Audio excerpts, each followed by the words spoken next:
السلام عليكم ورحمة الله. الحمد لله رب العالمين والصلاة والسلام على أشرف الأنبياء والمرسلين نبينا محمد وعلى آله وصحبه أجمعين أما بعد.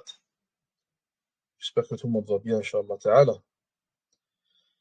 Donc aujourd'hui on aura seulement l'Aqidah, le Tahawiyya. Donc on ne va pas aller dans le fiqh pour aujourd'hui.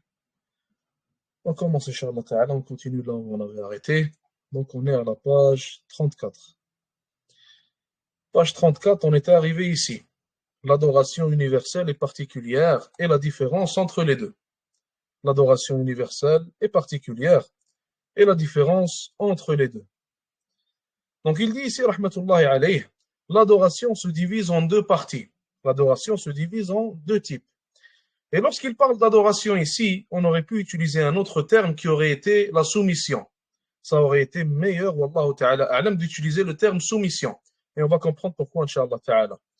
Il dit ici, il y a la soumission universelle, donc lui il l'a appelé l'adoration universelle, on l'appellerait plutôt la soumission obligatoire.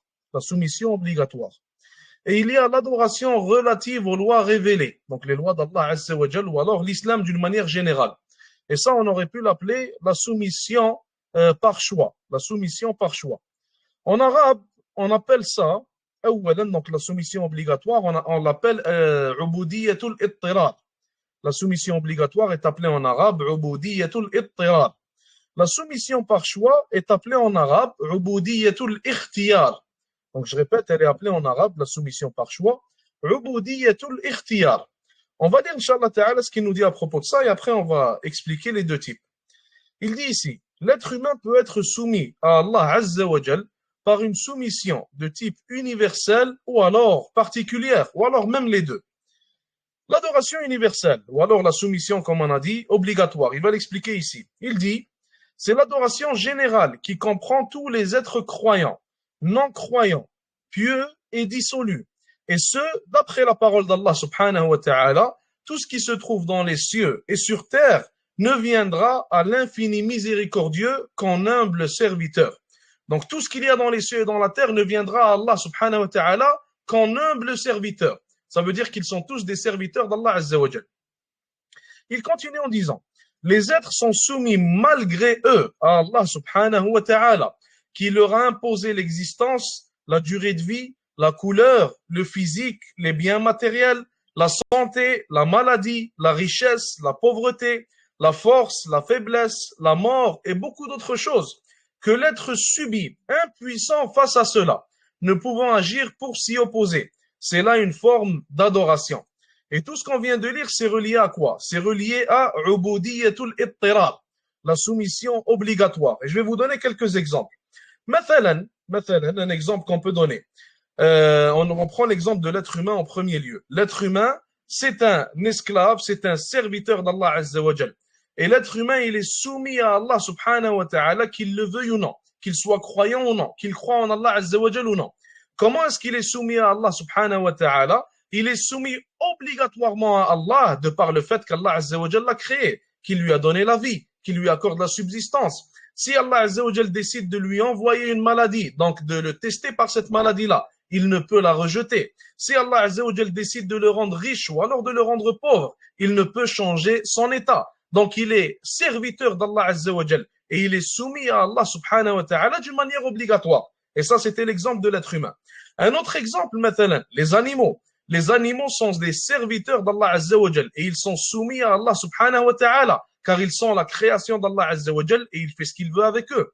Les planètes, maintenant, le soleil, la lune, les planètes, ce sont des serviteurs d'Allah Azza wa Jal aussi, des créations d'Allah subhanahu wa ta'ala qui sont soumises à Allah Azza wa Jal car elles ne peuvent rien contre lui et elles sont en dessous de lui et Allah Azza wa Jal fait ce qu'il veut avec ces planètes-là, avec le soleil, avec la lune, etc. Donc en gros, pour résumer tout ça, ce qu'il est en train de nous dire, c'est que toute la création d'Allah subhanahu wa ta'ala, elle rentre dans ce premier type de soumission, qui est ubudiyatul ittirar, la soumission obligatoire. Donc toute la création d'Allah Azza wa Jal est soumise à Allah subhanahu wa ta'ala obligatoirement, car elle est sa création, car elle ne peut rien contre lui, car il fait ce qu'il veut avec cette création-là, subhanahu wa ta'ala. Ça, c'était pour le premier type. Donc, il l'a appelé ici l'adoration universelle. Donc, comme je vous ai dit, ça serait peut-être meilleur, wallahu a'lam, de l'appeler la soumission obligatoire, ou alors en arabe, uboudiyatul ittirar. Maintenant, il explique le deuxième type. Il nous dit ici l'adoration particulière et religieuse, qu'on pourrait appeler uboudiyatul ikhtiyar en arabe, et en français, la soumission par choix. En français, la soumission par choix. Donc, il a dit ici, ad-diniya, c'est relié à la religion. On va voir pourquoi, Inch'Allah.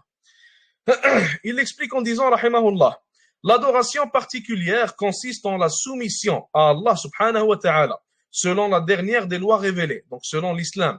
Ce type d'adoration est spécifique à ceux qui croient en Allah azza wa jal et qui appliquent ses commandements.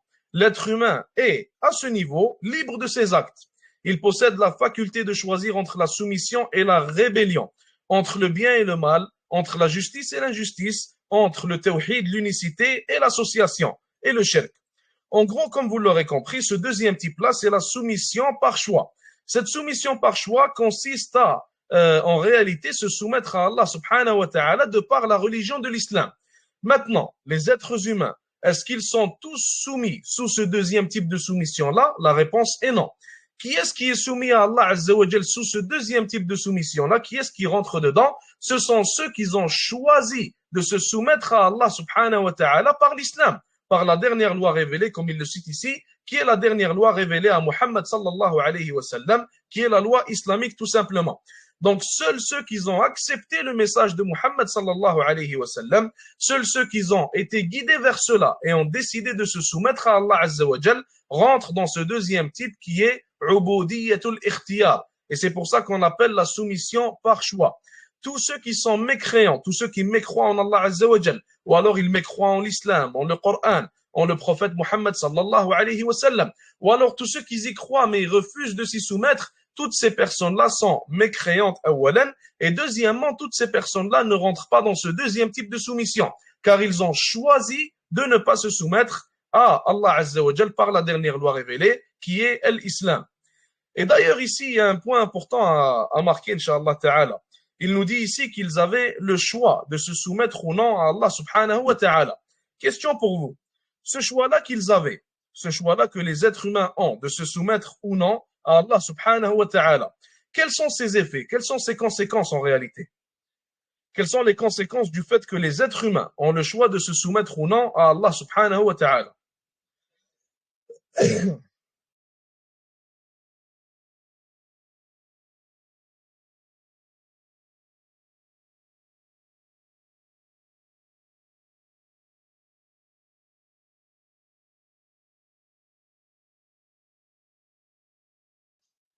Oui, donc je répète.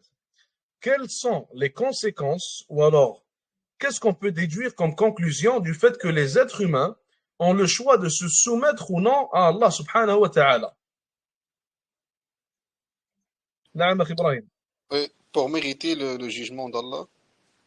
Jazakallahu khair, barakallahu fik. Cheikh Ibn Uthaymin, dans son livre Aqidat Ahl Sunnah wal Jama'a, il a très bien cité certaines informations reliées à ce point-là.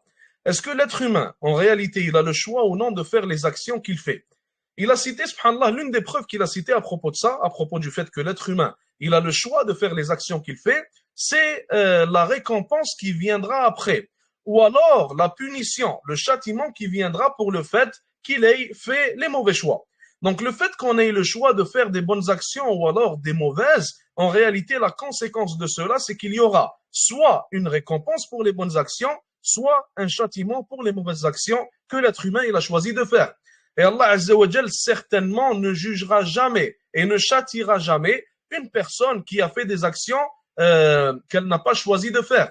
Maintenant, une personne qui a été forcée de commettre le kufr, une personne qui a été forcée, par exemple, de divorcer sa femme. Donc, ça, c'est une mas'ala de fiqh, maintenant. Dans ces cas-là, la personne n'est pas jugée pour ce qu'elle vient de faire si elle a réellement été forcée à le faire. La personne est seulement jugée lorsqu'elle a le choix entre le bien et le mal et qu'elle choisit l'un des deux. Donc, si elle choisit le bien, elle est récompensée certainement. Si elle choisit le mal, elle est, en premier lieu, elle aura le péché et elle est possiblement châtiée par Allah Azza wa Jal. Donc, pourquoi est-ce qu'on dit possiblement châtiée par Allah subhanahu wa ta'ala? Car Allah Azza wa Jal pardonne s'il veut. Allah subhanahu wa ta'ala pardonne à qui il veut s'il le veut. Et si je vous dis maintenant, un mulhid, un athée, et d'ailleurs c'est une preuve qu'ils utilisent, ils disent que vous les musulmans, vous dites qu'Allah Azza wa Jal pardonne à qui il veut, s'il le veut. Alors, qu'est-ce qui empêcherait Allah Azza wa Jal de pardonner aux juifs et aux chrétiens le jour du jugement? Quelle est la réponse à ça? La réponse, elle est très simple d'ailleurs. Certains vont te dire, vous dites qu'Allah Azza wa Jal a le choix de pardonner à qui il veut. Donc, qu'est-ce qui l'empêche en réalité de pardonner aux juifs et aux chrétiens le jour du jugement? Qu'est-ce qu'on répond à ça?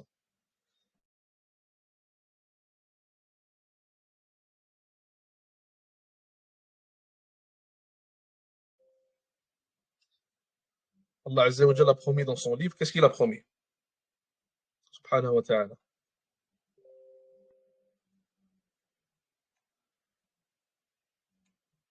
Qu'est-ce qu'il a promis? Parce que c'était leur choix de ne pas suivre le chemin d'Allah. Nous, en tant que musulmans, comment on a su qu'Allah Azza wa Jal pardonne à qui il veut, s'il le veut? On l'a su comment? On l'a su car Allah Azza wa Jal nous l'a dit. C'est vrai ou non? Jazakallah khair. Dans ce verset-là, mathalan, on l'a su car Allah subhanahu wa ta'ala nous a dit qu'il pardonne à qui il veut.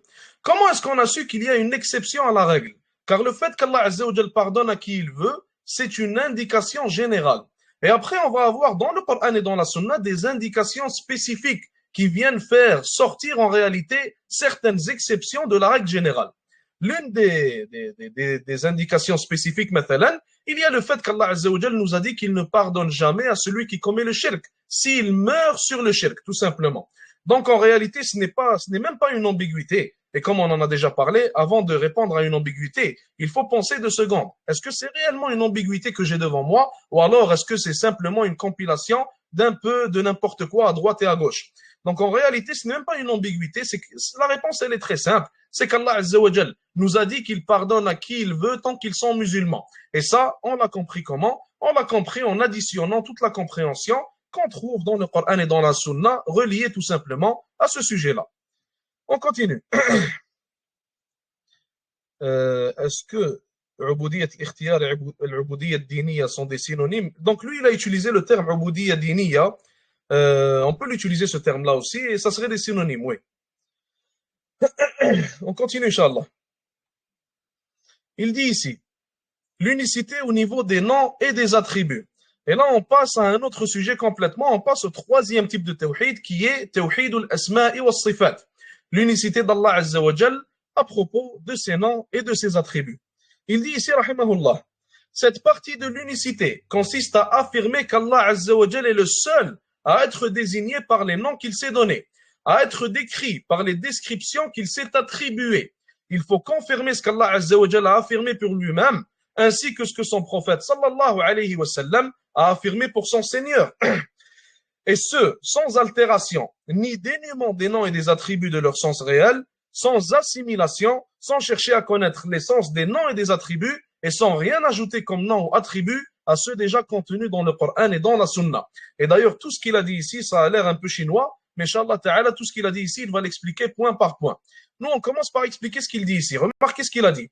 Cette partie de l'unicité consiste premièrement à affirmer qu'Allah Azza wa Jal est le seul à être désigné par les noms qu'il s'est donnés.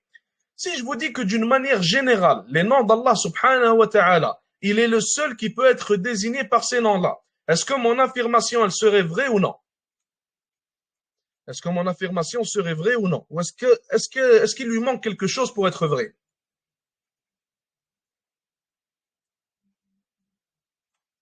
Est-ce qu'Allah Azza wa Jal est le seul qui peut être désigné par les attributs qu'il s'est désignés ou alors les noms qu'il s'est désignés dans le Coran et dans la Sunna? Est-ce que cette affirmation, elle est vraie? Ou alors, est-ce qu'il lui manque quelque chose pour être vrai? Tu dis oui. Donc, si tu dis oui, Allah Azza wa Jal s'est donné comme nom Ar-Rahim, donc le tout miséricordieux. Ar-Rahim avec Alif Lam.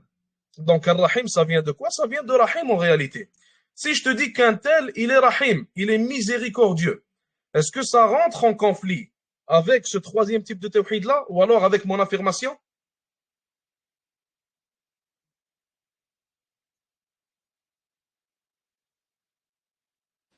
Non. Ça rentre pas en conflit. Ce qu'on doit comprendre, c'est qu'il y a des attributs qu'Allah Azza wa Jal possède et que nous possédons aussi. Sauf qu'Allah Azza wa Jal, ses attributs à lui sont parfaits et les nôtres ne le sont pas. On reprend le même exemple avec Rahim, avec miséricordieux. Allah Azza wa Jal possède l'attribut de la miséricorde et les êtres humains sont aussi miséricordieux. Est-ce que notre miséricorde est similaire à celle d'Allah Azza wa Jal? La réponse est non. Allah Azza wa Jal, sa miséricorde, elle est parfaite. Allah Azza wa Jal, sa miséricorde, elle touche tout le monde, etc.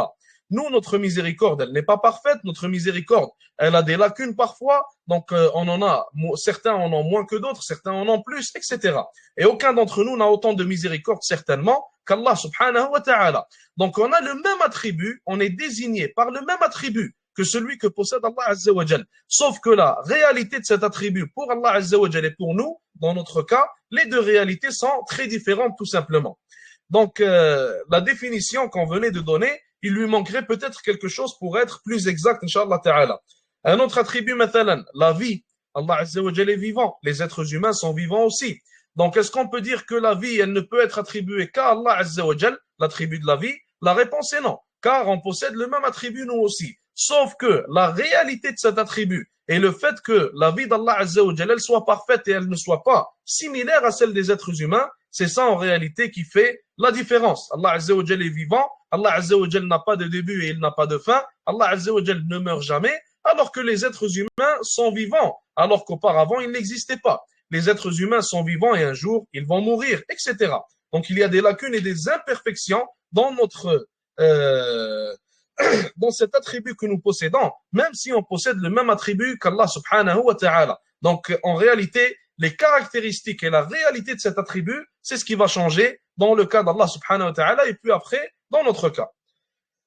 Il continue en disant, donc la première chose qu'il nous cite ici, c'est que pour appliquer Tawhid al-Asma' wa Sifat, l'unicité au nom, au niveau plutôt des noms et des attributs, la première des choses, c'est qu'on affirme qu'Allah Azza wa Jal est le seul à être désigné par les noms qu'il s'est donnés de manière parfaite. Donc, il est le seul à être désigné par ces noms-là de manière parfaite, sauf pour un seul nom.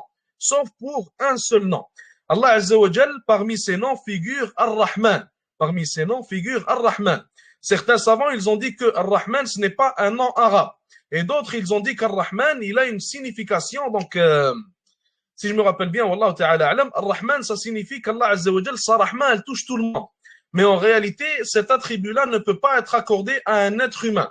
Même si on enlève, mathalan, le alif lam qu'on a au début de Rahman, on appelle une personne Rahman simplement. Ce nom-là, donc ce nom qui est donné, par exemple, au Pakistan, en Inde, etc., on va entendre que certaines personnes vont avoir ce nom-là. Il faut savoir qu'il n'est pas permis d'attribuer ce nom-là à quiconque, ni d'en désigner quelqu'un, ni de le donner comme nom à son enfant, comme le font certains mathalan, ce n'est pas permis tout simplement.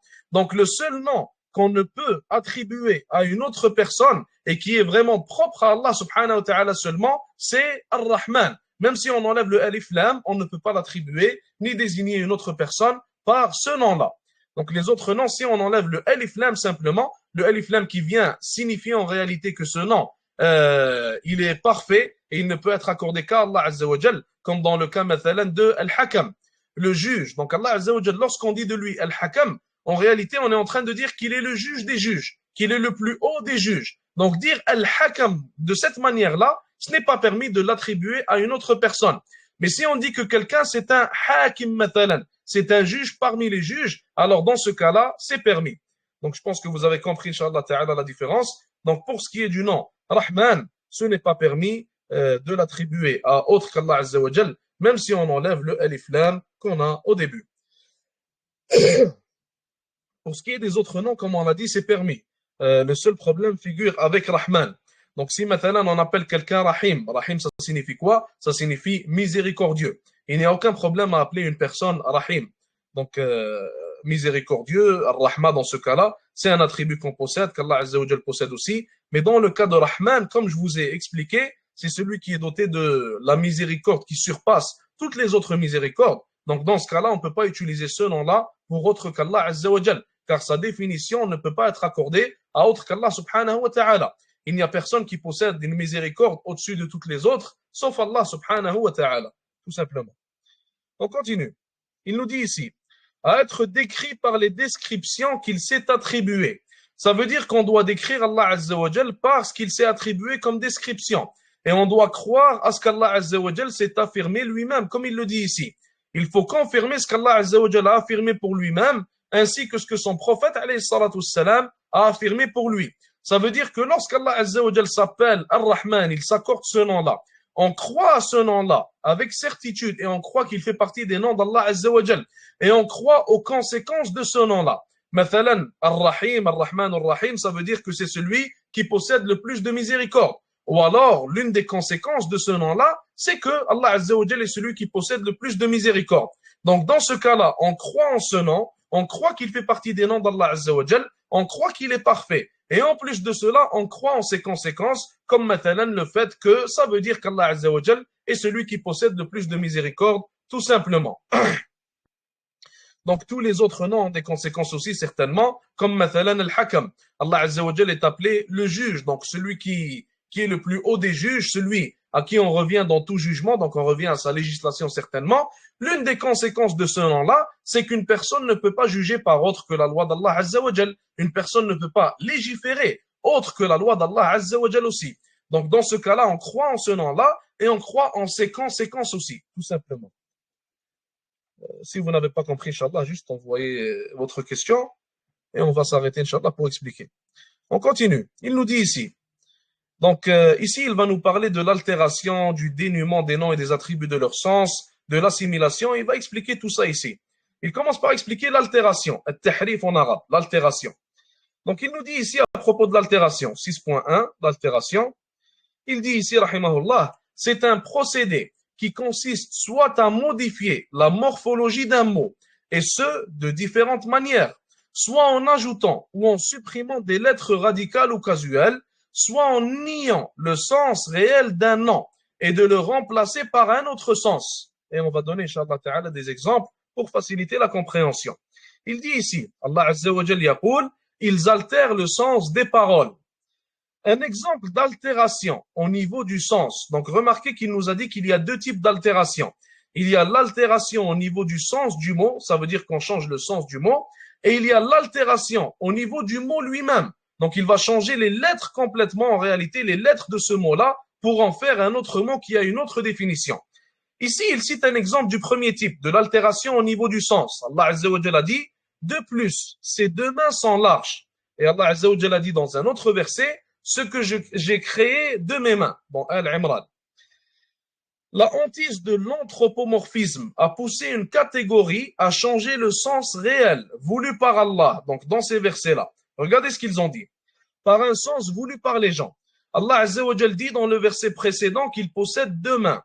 Les gens, eux, disent ils ne possèdent pas de mains, mais des bienfaits au pluriel ou alors le pouvoir au singulier.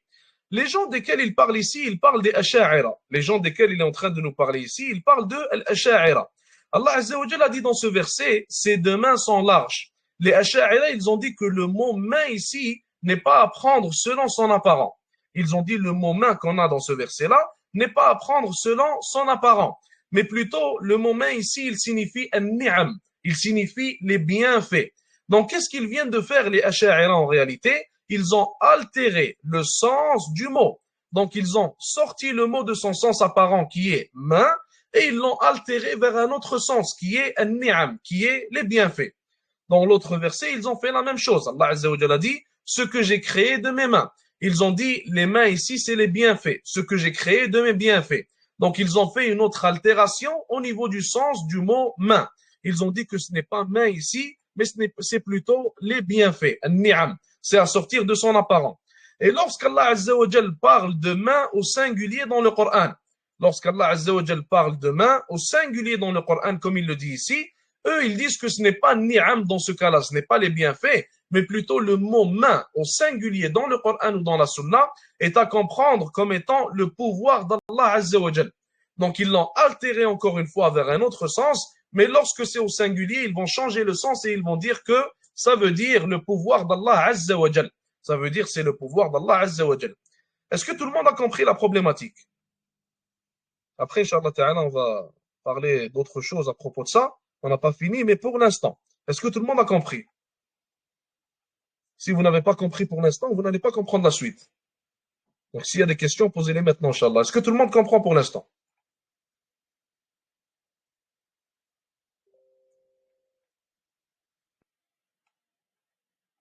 pense que tout le monde comprend. On continue, Inch'Allah. Donc, regardez. En résumé, on a un problème avec les Asha'ira. C'est quoi le problème? C'est qu'ils font sortir le sens du mot de son apparent et ils vont l'altérer vers un autre sens. Ça, c'est la problématique.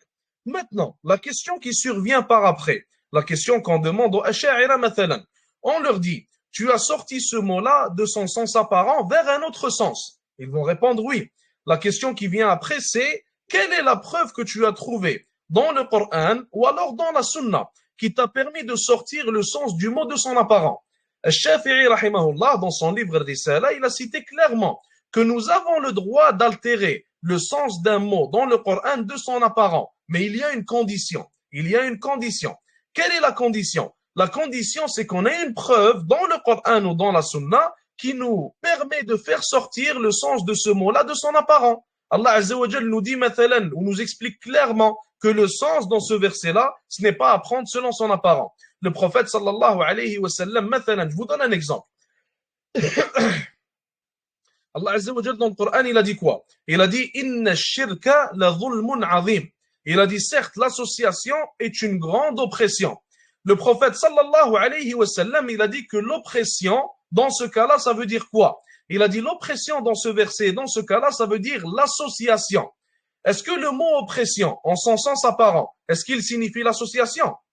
La réponse est non. Le mot oppression, selon son sens apparent, il signifie l'oppression tout simplement. Sauf que dans ce verset-là, on l'a altéré, on l'a sorti de son sens apparent, va vers un autre sens. Et on a une preuve dans la sunna qui nous permet de faire cela. Quelle est cette preuve? C'est la parole du prophète alayhi salatu wassalam, où il nous a dit que dans ce cas-là, ça ne veut pas dire oppression, mais ça veut plutôt dire association.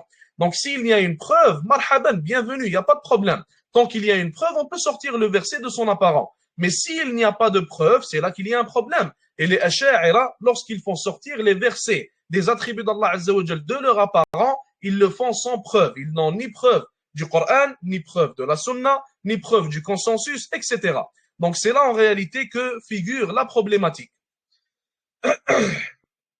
Il continue en disant, l'altération est une innovation pratiquée sur une partie ou sur la totalité des attributs d'Allah Azza wa Jal. Donc ici, il dit sur une partie, car certaines sectes ont altéré le sens de certains attributs d'Allah Azza wa Jal. Et il dit ici sur la totalité, car d'autres sectes, comme le Mu'tazila, comme il va l'expliquer, ont renié tous les attributs d'Allah Azza wa Jal. Donc en réalité, cette altération va différer d'une secte à une autre. Les Asha'ira n'ont pas fait la même chose que les Maturidi n'ont pas fait la même chose que le Mu'tazila n'ont pas fait la même chose que le Jahmiya, etc. Chaque secte a renié les attributs d'Allah Azza wa Jal. Et le point en commun que toutes ces sectes-là ont, c'est le fait qu'ils renient les attributs d'Allah Azza wa Jal.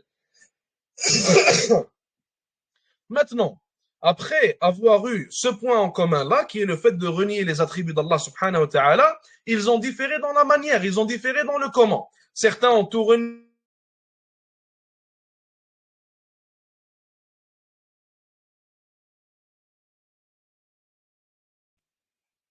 Donc pour l'altération, tout le monde a compris, Inch'Allah? On a cité un exemple d'altération au niveau du sens, on n'a pas cité un exemple d'altération au niveau du changement du mot.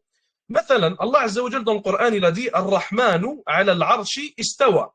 Allah Azza wa Jal a dit le tout miséricordieux s'est établi sur le trône.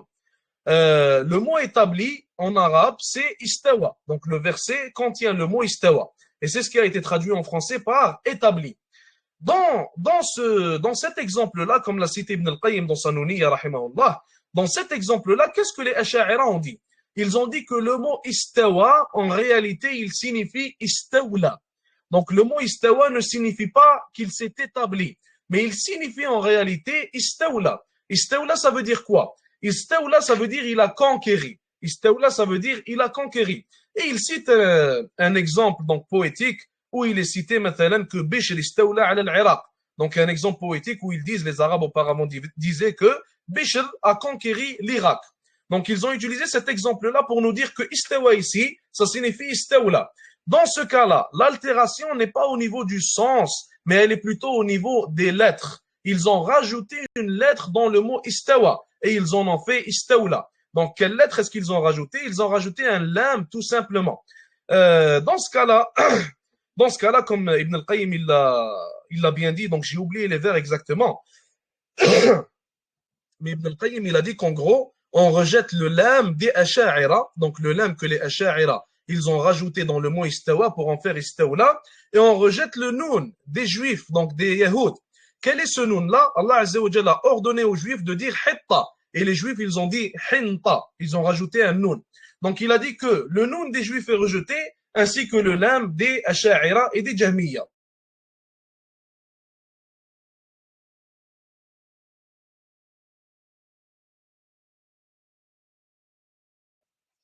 Donc, on continue. L'exemple que je viens de vous citer, c'est une altération au niveau du mot, au niveau de la lettre directement. Donc, encore une fois, cette altération-là, elle est complètement innovée. Et elle n'a aucune preuve ni dans le Coran ni dans la Sunna. Et certainement, comme vous le savez, on ne peut pas rajouter une lettre dans un mot du Coran et en changer le sens si on n'a pas de preuve ni dans le Coran ni dans la Sunna. Est-ce que ça bloque pour tout le monde ou alors est-ce que vous m'entendez?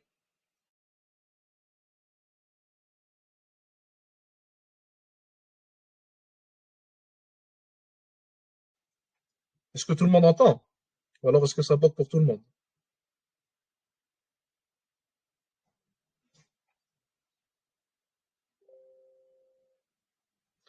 On continue, Inch'Allah. On continue. Donc, ça, c'était pour l'altération. On a fini pour l'altération. Donc, si vous avez des questions sur ça, sur l'altération, Inch'Allah Ta'ala, il vaut mieux m'arrêter maintenant avant qu'on passe à autre chose. Donc, la deuxième problématique dans laquelle certains sont tombés. Et avant ça, quelqu'un a demandé à propos de l'anthropomorphisme. L'anthropomorphisme, en arabe, c'est التجسيم. On appelle ça en arabe التجسيم. Donc, c'est le fait de dire qu'Allah Azza wa Jalla a un corps comme les êtres humains, qu'Allah Azza wa Jalla est semblable aux êtres humains, etc. Donc, ici, il a dit quoi? Il a dit que la hantise de l'anthropomorphisme a poussé une catégorie à changer le sens réel, a poussé l'Asha'ira pour dire les choses clairement. Donc, leur hantise de Tejsim les a poussés à changer le sens des mots dans le Coran et dans la Sunna. Donc, en gros, ce qu'il est en train de nous dire, c'est que cette secte-là, elle a dévié. Pourquoi est-ce qu'elle a dévié? Car elle ne voulait pas tomber dans ce qu'on appelle le tachsim. Ils n'ont pas voulu dire qu'Allah Azza wa Jalla est comme les êtres humains. Ils n'ont pas voulu dire qu'Allah subhanahu wa ta'ala, il est similaire aux êtres humains, qu'il a un corps, etc. Et c'est ce qui les a fait tomber dans la déviance de l'altération. Et ils ont cru que nous, Ahlus Sunnah wal Jama'a, Inch'Allah Ta'ala, ils ont cru qu'Ahlus Sunnah wal Jama'a disent qu'Allah Azza wa Jalla est comme les êtres humains, qu'il possède un corps similaire aux êtres humains, etc. Ce qui n'est pas le cas, comme on va le voir, Inch'Allah Ta'ala. Donc, deuxièmement, le dénuement. Le dénuement ou alors le dépouillement des mots de leur sens. Et c'est ce qu'on appelle le ta'til. Certains traduisent ça comme étant l'invalidation du sens des attributs d'Allah Azza wa Jal. At-ta'til. Et avant de passer à ça, rappelez-vous d'une règle importante. Et gardez ça dans votre tête, Inch'Allah Ta'ala. Il n'y a aucun attribut d'Allah Azza wa Jal dans le Coran et dans la Sunna où il a été prouvé qu'on peut altérer son sens, donc du sens apparent vers un autre sens. Il n'y a aucun attribut dans le Coran et dans la Sunna où il a été prouvé qu'il est permis d'altérer son sens du sens apparent vers un autre sens. Donc on n'a aucune preuve dans le Coran et dans la Sunna à propos des attributs d'Allah Azza wa Jal permettant donc leur altération du sens apparent vers un autre sens. Et ça gardez-le comme une règle. Il y a certaines shubuhat, certes, qu'ils vont sortir à propos de ça, mais on verra s'il les répond ici, ou sinon on pourrait en citer quelques-unes, Inch'Allah, peut-être, dans le futur. Donc, deuxièmement, le dénuement ou dépouillement des mots de leur sens, qu'on appelle en arabe at-ta'til, Ce procédé consiste tout simplement à ne pas admettre le sens réel sans pour autant le remplacer par un autre sens. En réalité, certains savants, ils ont expliqué que ta'til, c'est tout simplement rejeter les attributs d'Allah Azza wa Jal. Et rappelez-vous qu'on a dit que toutes ces sectes-là, l'Asha'ira, al-Maturidiyya, al-Jahmiyya, al-Mu'tazila, le point qu'ils ont en commun, c'est qu'ils rejettent les attributs d'Allah subhanahu wa ta'ala. Ils diffèrent dans le comment, donc ils vont différer dans la manière, ils vont différer dans la méthode, mais ils ont tous comme point commun le rejet des attributs d'Allah Azza wa Jal, donc ils ont tous comme point commun at-ta'til. Donc ce deuxième point-là s'applique à toutes ces sectes-là qui rejettent et renient les attributs d'Allah Azza wa Jal. Parmi eux, il y a aussi Rafida. Donc Rafida al-Ithna Ashariya, les Rawafid au jour d'aujourd'hui, eux aussi, ils rejettent les attributs d'Allah Azza wa Jal.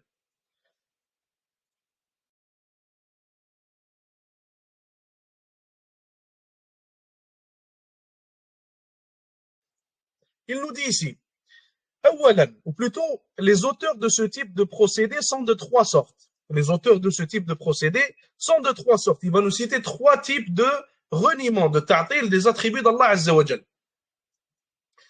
أولاً, premièrement, il y a ceux qui nient la totalité des attributs. Et c'est le cas des Mu'tazilites, des Mu'tazila et des Jahmiya, des Jahmites. D'ailleurs, le Jahmiya, subhanallah, je vais vous citer, Inch'Allah, l'histoire de Al-Jahm ibn Safwan. Al-Jahm ibn Safwan que j'ai trouvé ici dans l'explication de l'Hamawiyya. Donc, c'est l'histoire assez connue. Cet homme-là, Al-Jahm ibn Safwan, en réalité, c'est celui qui a commencé, celui qui a inventé en quelque sorte la bid'a de Al-Jahmiyya. Et cet homme-là, comment est-ce qu'il a inventé cette bid'a? Il est allé débattre avec certaines personnes alors qu'il n'avait pas le niveau pour le débat. Il est allé débattre avec certaines personnes alors qu'il n'avait pas le niveau pour le débat. فقالوا له, ces gens-là, regardez ce qu'ils lui ont dit. Ils lui ont dit ici, nukallimuka. Ils lui ont dit, on va débattre avec toi. فإن ظهرت حجتنا عليك دخلت في ديننا وإن ظهرت حجتك علينا دخلنا في دينك. Ils lui ont dit, on va débattre avec toi, mais à une condition. Si tu arrives à gagner le débat, on rentre dans ta religion. Et si on arrive à gagner le débat, tu rentres dans notre religion. Et il a accepté. Donc il a fait le débat avec eux. Sauf que rappelez-vous qu'il n'avait pas le niveau pour faire le débat. Et vous allez voir, subhanallah, la catastrophe qu'il y a eu après ce débat-là. Et vous allez voir le danger d'ouvrir sa bouche et de parler de religion et de débattre de religion à propos de la religion si on n'en a pas le niveau. Donc c'est réellement catastrophique. Donc il dit ici, فكان مما كلموا به جهما أن قالوا له ألست تزعم أن لك إلها. La première question qu'ils lui ont posée, ils lui ont dit, tu prétends avoir un Dieu, un Seigneur. Il a répondu oui, il a répondu نعم. فقالوا له هل رأيت إلهك. Ils lui ont dit, est-ce que tu as vu ton Seigneur? Est-ce que tu as entendu ton Seigneur? Est-ce que tu l'as senti? Est-ce que tu as, مثلا, de n'importe quelle sorte, tu as pu soit t'approcher de lui ou quoi que ce soit? Est-ce que tu as vu qu'il a un corps? Toutes ces choses-là. Donc, ils lui ont demandé toutes ces questions-là, et à la fin, il a répondu non à chaque question. Et ils lui ont dit à la fin, فَمَا يُدْرِيكَ أَنَّهُ إِلَهٌ. Ils lui ont dit, alors comment tu sais qu'il est un Dieu, أولاً, et comment tu sais qu'il existe, ثانياً, deuxièmement? Qu'est-ce qu'il a fait le Jahm ibn Safwan? فَتَحَيَّرَ جَهْمٌ فَلَمْ يَدْرِ مَنْ يَعْبُدْ 40 يَوْمًا. Subhanallah. Ils ont dit, le Jahm, après ce débat-là, il ne savait plus qui adorer pendant 40 jours. Et dans d'autres narrations, il est dit qu'il a délaissé la prière pendant 40 jours. Donc il a délaissé l'islam pendant 40 jours et il ne savait plus quoi faire. Il ne savait plus qui était son Seigneur. Et ça, c'est l'un des dangers, subhanallah al-azim, d'aller débattre si tu n'en as pas le niveau. C'est l'un des dangers de parler de religion avec des personnes qui veulent attaquer l'islam si tu n'en as pas le niveau. Et ça, c'est extrêmement dangereux. Regardez où est-ce qu'il a fini. Il a fini par douter de sa religion et délaisser la prière 40 jours. Et par après, une autre grande catastrophe qu'il a fait. Car il a refait un deuxième débat avec eux, comme on va le voir. Et par après, il a fini par être le fondateur, billah, d'une secte qui existe en réalité indirectement jusqu'à aujourd'hui. Et d'une secte qui fait dévier les musulmans jusqu'à aujourd'hui. Et des millions de personnes ont dévié à cause de lui. Donc il aura toutes leurs sayyi'at, toutes leurs mauvaises actions, billah, le jour du jugement, et il devra assumer tout cela. Et tout ça, c'est parti de quoi? C'est parti du fait qu'il a voulu parler de religion sans avoir de science. Regardez, il a fini comment, subhanallah? Il a fini par prendre les péchés de millions de personnes. Qu'Allah Azza wa Jalla nous en préserve. Donc, par après, il est allé les revoir et il voulait débattre avec eux une deuxième fois. Il est allé les voir et il leur a dit, la première question qu'il leur a posée, il a dit, أَلَسْتُمْ تَزْعُمُونَ أَنَّ فِي أَجْسَادِكُمْ أَرْوَاحًا. Il leur a dit, est-ce que vous n'êtes pas ceux qui disent, ou alors est-ce que vous ne dites pas que vous avez des âmes dans vos corps? Ils lui ont dit, naam. Ils ont dit oui. Il a dit, est-ce que vous avez vu vos âmes? Est-ce que vous les avez entendues? Est-ce que vous avez pu les toucher? Etc. Ils ont dit non, non, non. Et il a répondu, il a dit, فَكَذَلِكَ اللَّهُ عَزَّ وَجَلَّ. Il a dit, Allah Azza wa Jal, c'est la même chose pour lui. Il a dit, on ne le voit pas dans la dunya. Et pour l'instant, il a raison. Mais après, il a dit des catastrophes. Il a dit, on ne le voit pas dans la dunya, ni dans la akhira, et il est partout. Allah Azza wa Jal est partout. Wal'iyadu billah. Donc la première parole était vraie. Les deux dernières étaient complètement fausses et complètement déviantes. Wal'iyadu billah. Et si on vous posait les questions que ces gens-là ont posées à Al-Jahm ibn Safwan, comment est-ce que vous allez leur répondre? Comment réfuter ces ambiguïtés-là? Et c'est très simple d'ailleurs. Comment est-ce qu'on réfute ces ambiguïtés-là posées par les gens que le Jahm, il a débattu? Mais subhanallah, remarquez comment il a fini par dévier à cause de questions qui étaient en réalité très simples. Donc, comment est-ce qu'on répond à ces questions-là qu'ils ont posées à Al-Jam ibn Safwan?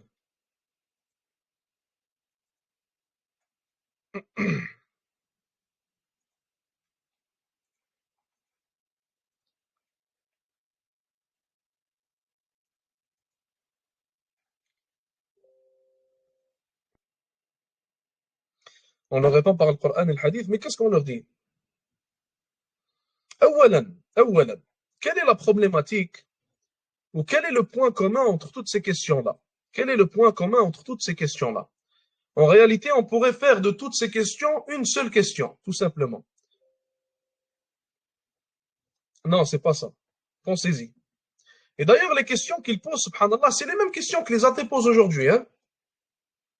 En gros, ce qu'ils sont en train de lui dire, en résumé, ils sont en train de lui dire, je ne crois qu'en ce que je vois, tout simplement. C'est tout ce qu'ils sont en train de lui dire.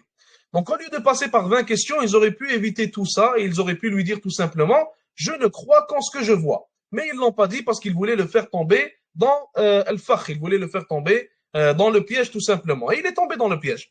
Donc, ils veulent dire, je ne crois qu'en ce que je vois. Comment on répond à cette ambiguïté-là? Est-ce que réellement les gens ne croient qu'en ce qu'ils voient? Est-ce que les êtres humains ne croient qu'en ce qu'ils voient? Comment tu vas prouver à l'athée que lui-même, il croit en ce qu'il n'a jamais vu?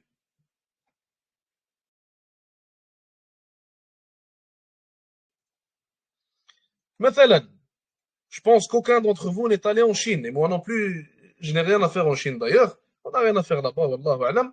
Je pense qu'aucun d'entre vous n'est allé en Chine, mais on croit tous qu'il y a un pays qui s'appelle la Chine. Alors on croit tous en ce pays-là qu'on n'a jamais vu. Et l'athée aussi, même s'il n'y est pas allé, il y croit. Donc il vient de croire en une chose qu'il n'a jamais vue.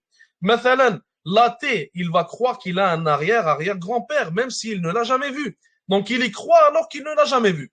L'athée, mathalan, troisièmement, un troisième point, l'athée croit en les émotions, mais personne ne voit les émotions. Alors il croit en une autre chose qu'il n'a jamais vue. Donc il y a énormément d'exemples qu'on peut lui citer à l'athée, mathalan. Il croit en son âme, comme l'exemple que le Jahm il a cité, le seul bon exemple qu'il a cité dans ce débat-là. Donc l'athée croit qu'il a une âme, mais il ne l'a jamais vue. Et personne n'a jamais vu son âme. Donc l'athée lui-même croit à cela alors qu'il ne l'a jamais vu. Un quatrième exemple. Donc en réalité, le fait de dire que je ne crois qu'en ce que je vois, c'est complètement faux. Et cette affirmation-là, elle est complètement fausse, même si elle vient de la part d'un athée, car lui-même, il croit en des choses qu'il n'a jamais vues et qu'il ne voit pas, tout simplement. Donc, il faut apprendre d'ailleurs à répondre à ces ambiguïtés-là, surtout pour ceux qui vivent en Occident, c'est très important, car tu ne sais pas quand est-ce que tu vas te retrouver à parler à une personne qui va lancer ce genre de shubuhat, et des fois, il va commencer à les lancer devant des gens, et tu auras la responsabilité de le réfuter devant eux, comme ça les gens ne tombent pas dans son piège. On continue. Donc il a dit, c'est le cas de l'Mu'tazila et des Jahmiya.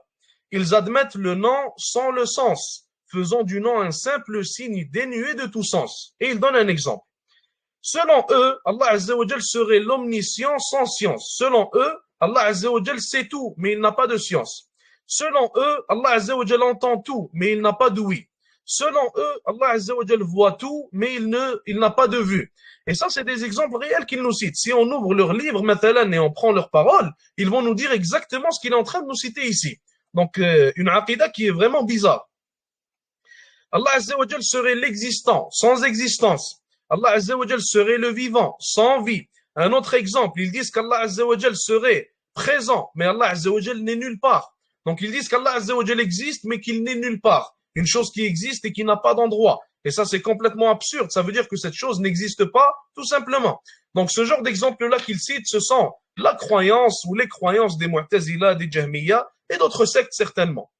Il compare les noms d'Allah Azza wa Jal à ceux des êtres humains. Les noms des êtres humains désignent à l'origine un sens qui n'est plus maintenu. On donne le nom à une personne comme un signe distinctif, non pas pour le décrire. Il n'est pas rare du tout de nommer une personne du nom de Muhammad qui signifie le louer alors qu'il est toujours blâmé, ou bien Abdullah qui signifie adorateur d'Allah alors qu'il est non-croyant.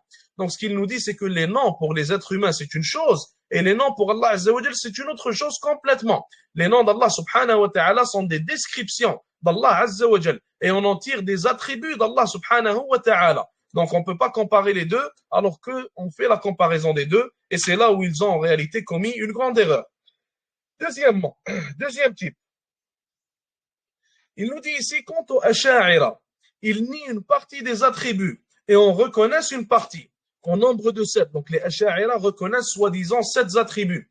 Ils ne les reconnaissent pas de la même manière qu'Ahlus Sunnah wal Jama'a les reconnaissent certainement. Donc d'une autre manière qui est une manière tordue en quelque sorte.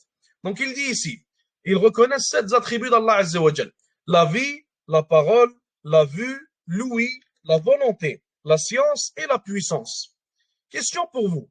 Ils reconnaissent qu'Allah Azza wa Jal est vivant. Ils reconnaissent qu'Allah subhanahu wa ta'ala est vivant. Comment est-ce qu'on peut utiliser cette reconnaissance de leur part pour leur prouver qu'ils se contredisent et pour leur prouver que leur manhajiyya, leur méthodologie est fausse?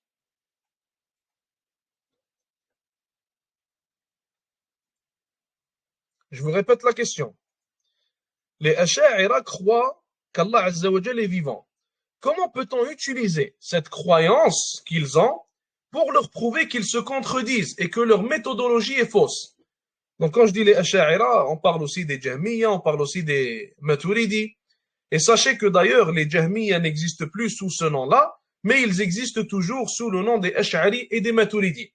Donc les Ash'ari et Maturidi sont en quelque sorte les petits-fils ou alors le fruit des Jahmiya et des Mu'tazila, et c'est un mix en réalité, ce n'est pas seulement de Jahmiya. Voilà, jazakallahu khair. Ils disent qu'Allah Azza wa Jalla est vivant. Et remarquez ce qu'il nous a dit au début. Ils ont voulu s'enfuir de At-Tajsim. Ils ne veulent pas dire qu'Allah Azza wa Jalla est comme les êtres humains. Ils veulent s'enfuir de ça. Mais si on prend cet exemple-là, qui est la vie d'Allah Azza wa Jalla, et qu'on l'utilise contre eux, on leur dit qu'Allah Azza wa Jalla est vivant. On leur pose la question, est-ce qu'Allah Azza wa Jalla est vivant ou non? Ils vont dire oui. On leur dit, est-ce que nous, les êtres humains, on est vivants ou non? Ils vont dire oui aussi. Alors, qu'est-ce qu'on va leur dire? On va leur dire, vous venez de dire qu'Allah Azza wa Jalla est comme nous, il est comme les êtres humains. Alors, vous vous contredisez. Et là, ils vont te dire quoi? Ils vont te dire, non, non, non, tu as mal compris. Alors, qu'est-ce que j'ai mal compris? Ils vont te dire, Allah Azza wa Jalla, il est vivant, mais pas comme les êtres humains.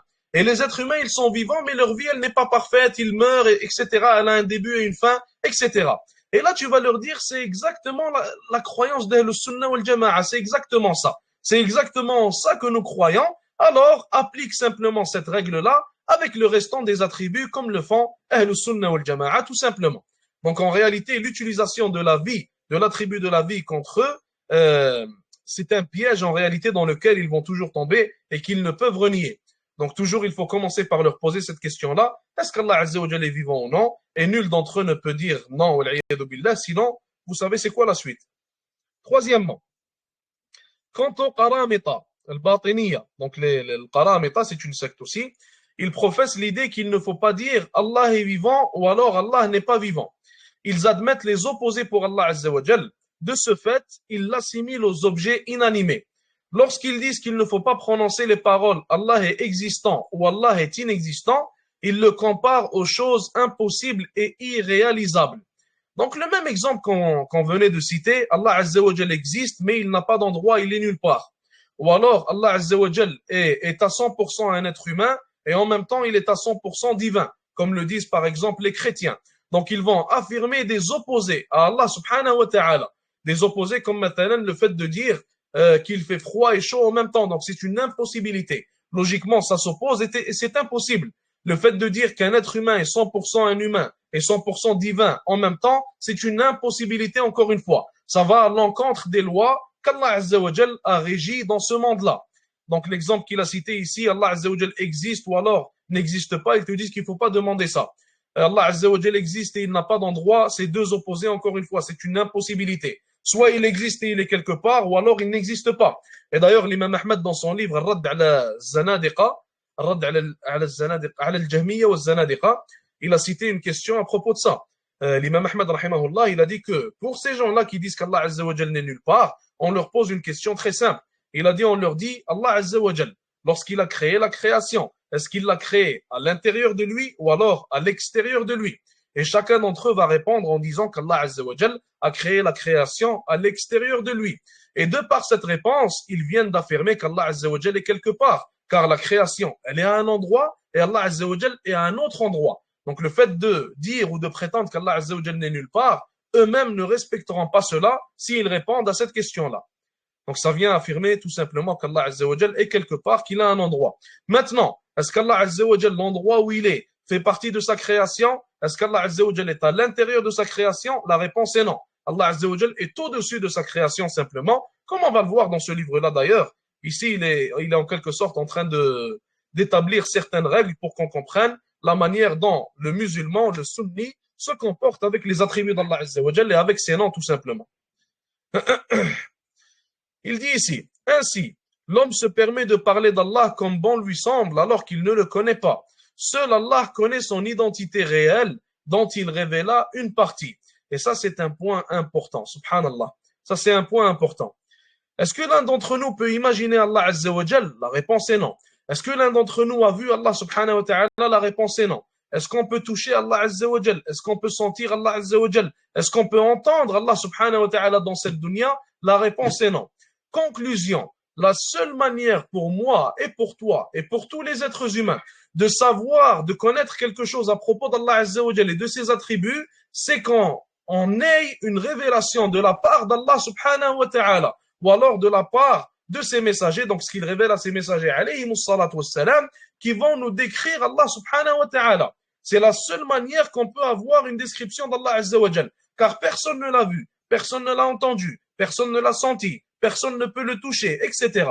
Dans cette vie, je parle, dans cette dunya. Alors la seule manière pour les êtres humains de connaître une chose à propos d'Allah Azza wa Jal, c'est par la révélation. Donc nous, en tant qu'Ahlus Sunnah wal Jama'a, on ne fait pas ce qu'ont fait les Asha'ira et les Maturidiyya. Ils ont voulu connaître Allah Azza wa Jal et le comprendre selon les règles des philosophes. Nous, on fait pas ça. Nous, on connaît Allah Azza wa Jal et on le comprend selon ce qu'il a révélé. Et on s'arrête là où sa révélation s'arrête. Donc Allah Azza wa Jal, lorsqu'il nous dit qu'il a une main, on dit qu'Allah Azza wa Jal, il a une main. Lorsqu'Allah Azza wa Jal nous dit qu'il n'y a rien de semblable à lui, alors on dit que sa main n'est pas semblable aux créatures et qu'il n'y a rien de semblable à la main d'Allah Azza wa Jal. Et on s'arrête ici tout simplement. On suit ce qu'il y a dans la révélation et on s'arrête ici tout simplement. On ne dit rien de plus et on ne dit rien de moins. Et ça va nous suffire tout simplement. Si on suit la révélation, qu'on rajoute rien, qu'on diminue rien, alors ça sera plus que suffisant pour nous, Inch'Allah ta'ala. Donc on va s'arrêter là pour aujourd'hui, Inch'Allah. Est-ce qu'il y a des questions? Est-ce qu'il y a des commentaires? Avez-vous des questions? Avez-vous des commentaires? Ou alors est-ce qu'on s'arrête là, Inch'Allah?